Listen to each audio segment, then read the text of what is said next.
This is for you if you're in hip pain, if your hips feel crunchy, grindy, arthritic, pinchy, impinged, anything like that. You're going to lift the leg as high as possible off the ground, kick it behind the body as far as possible, using the hamstring, trying to feel into the glute, really pressing back through the pointed heel, and then bring that foot around in front of the body, keeping the toes pulling towards the head, keeping the legs straight, and still lifting as high as possible off the ground. And then we return to that backward kick. So why is this better than stretching?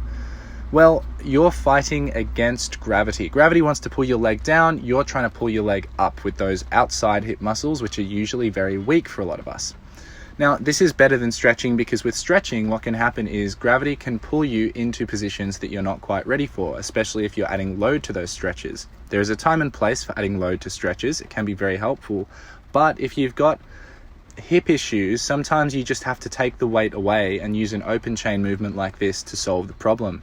Once you start to understand how your hips can move, experimenting with different angles, toes down, heel up, toes up, heel down, playing with pelvic positions as you go through this exercise to see what feels good, then you'll start to have a better idea of how to apply that to any movements that you do standing up with weight.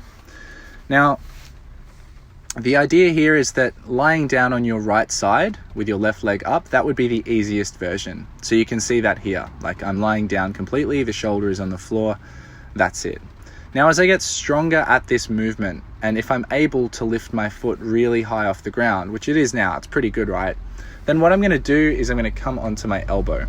Coming onto my elbow is gonna lift my upper body higher. It's gonna create a shorter angle between my upper body and my left hip that's lifting.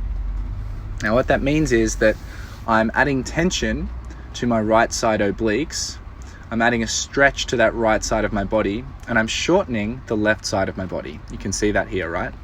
Now changing that length-tension relationship through the obliques and through the midsection is going to have a direct effect on how it feels to activate my hip musculature, because all of these things are very much connected. It actually makes it harder for me to feel into my hips, and that's why I've placed my hand on there to give myself a tactile cue to make sure that I'm really activating all the muscles I want to be activating, which is everything from the hip flexors to the TFL to the glute medius, glute minimus, glute max as I kick behind me, even a bit of hamstring right here. And of course, when the foot's right in front, getting a bit of rectus femoris, which is a hip flexor muscle that also extends the knee. So I'm going through a lot of muscles here that don't really get targeted with stuff like squats, deadlifts, whatever, unless they already work well. So here I go posting up even higher. My upper body angle is much more vertical. I've used that 45-degree lean with my arm. And as you can see, my foot is immediately lower to the ground. I'm struggling to get it up high, struggling to feel into that left glute as much as I could when I was lying down.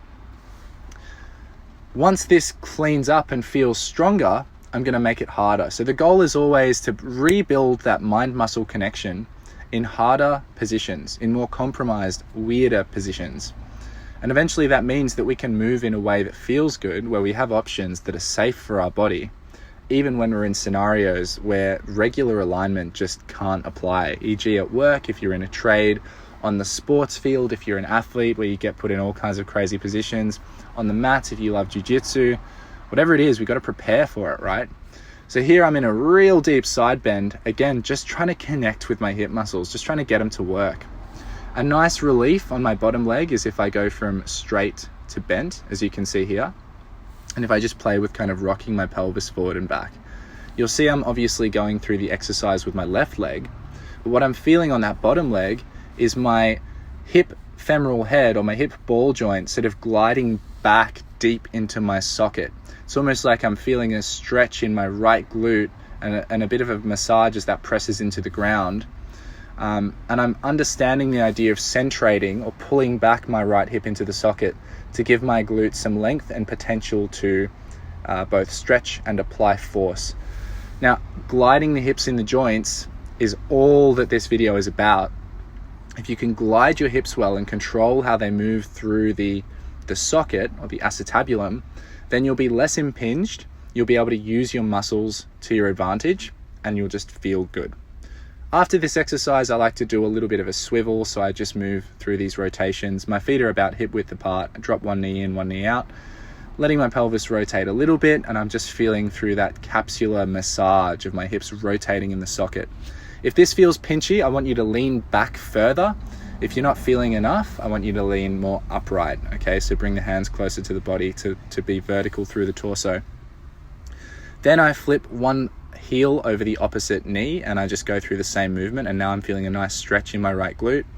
And this is super chill. It's just to kind of mentally decompress as much as anything from the effort of that set that I just did. It's a really nice way to kind of finish off that side before we move on to the other leg, okay? So guys, I hope that's been helpful. I hope you apply this. Do it every second day. Maybe do it for 3 sets of 5 reps using a challenging progression from this video, and let me know whether it helps your hips.